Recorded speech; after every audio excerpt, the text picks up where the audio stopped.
Dari kitab Duratun Nasihin, Mutiara Petuah Agama diceritakan riwayat Anas bin Malik kisah yang terjadi di Madinah di zaman Rasulullah SAW, di mana pada suatu pagi di hari raya Idul Fitri, Rasulullah SAW bersama keluarganya dan beberapa sahabatnya seperti biasanya mengunjungi rumah demi rumah untuk mendoakan para muslimin dan muslimah, mukminin dan mukminah agar merasa bahagia di hari raya itu. Alhamdulillah, semua terlihat merasa gembira dan bahagia di hari raya Id tersebut, terutama anak-anak.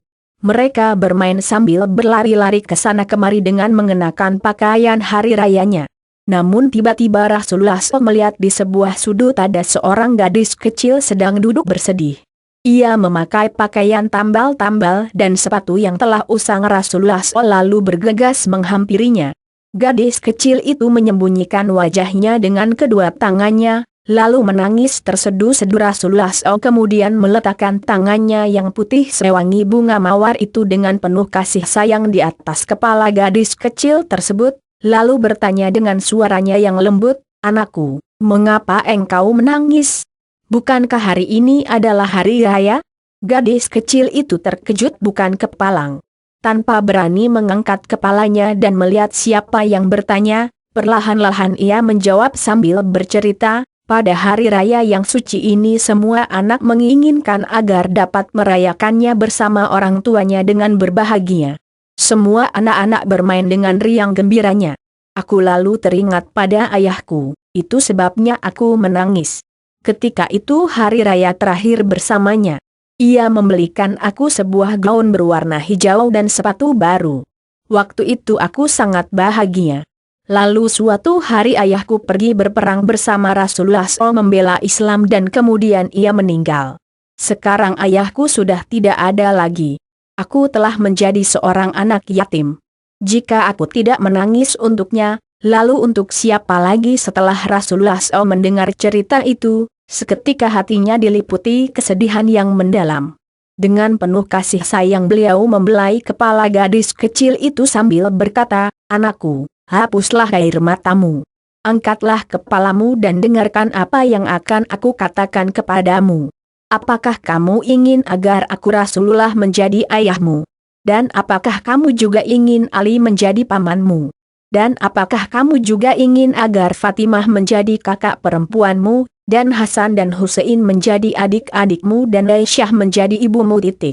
Bagaimana pendapatmu tentang usul dariku ini?" Begitu mendengar kata-kata itu, gadis kecil itu langsung berhenti menangis. Ia memandang dengan penuh takjub orang yang berada tepat di hadapannya. Masya Allah.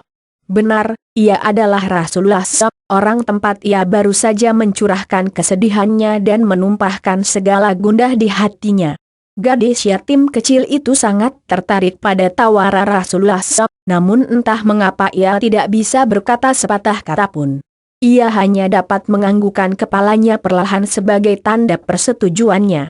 Gadis yatim kecil itu lalu bergandengan tangan dengan Rasulullah SAW menuju ke rumah. Hatinya begitu diliputi kebahagiaan yang sulit untuk dilukiskan, karena ia diperbolehkan menggenggam tangan Rasulullah SAW yang lembut seperti sutra itu. Sesampainya di rumah, wajah dan kedua tangan gadis kecil itu lalu dibersihkan dan rambutnya disisir. Semua memperlakukannya dengan penuh kasih sayang. Gadis kecil itu lalu dipakaikan gaun yang indah dan diberikan makanan, juga sejumlah uang untuk hari raya. Lalu ia diantarnya gadis itu keluar, agar dapat bermain bersama anak-anak lainnya. Anak-anak lain merasa iri pada gadis kecil dengan gaun yang indah dan wajah yang berseri-seri itu. Mereka merasa keheranan, lalu bertanya, "Gadis kecil, apa yang telah terjadi? Mengapa kamu terlihat sangat gembira?" Sambil menunjukkan gaun baru dan uang sakunya, gadis kecil itu menjawab, "Akhirnya aku memiliki seorang ayah. Di dunia ini, tidak ada yang bisa menandinginya. Siapa yang tidak bahagia memiliki seorang ayah seperti Rasulullah? Aku juga kini memiliki seorang paman, namanya Ali yang hatinya begitu mulia. Juga seorang kakak perempuan, namanya Fatimah Az-Zahra. Ia menyisir rambutku dan mengenakanku gaun yang indah ini.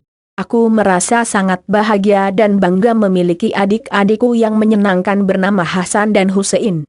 Aku juga kini memiliki seorang ibu, namanya Aisyah, dan ingin rasanya aku memeluk seluruh dunia beserta isinya." Maka anak-anak yang sedang bermain dengannya sampai berkata, "Ah, seandainya ayah-ayah kita mati terbunuh pada jalan Allah ketika perang itu, tentu kita akan begitu syah." Dan tatkala Nabi Sol meninggal dunia, anak kecil itu keluar seraya menaburkan debu ke atas kepalanya, meminta tolong sambil memekik, "Aku sekarang menjadi anak asing dan yatim lagi." Maka oleh Ali bin Abi Thalib KW, dalam riwayat lain Abu Bakar As-Siddiq, anak itu dipungutnya.